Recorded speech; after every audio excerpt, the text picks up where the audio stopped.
Visible's data speeds can sometimes be slower than expected.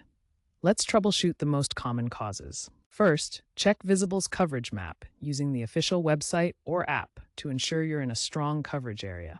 Location is key for good data speeds. Next, restart your phone.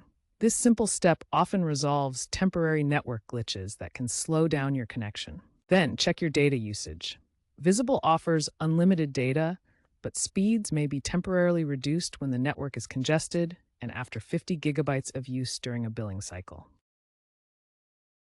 If restarting and location don't help, try resetting your network settings. Go to Settings, then General, then Reset, and select Reset Network Settings. Note that this will erase all saved Wi-Fi passwords, so be prepared to re-enter them.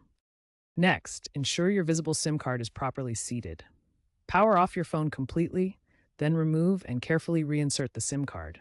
While doing this, check the SIM card itself for any signs of physical damage, scratches, or bending.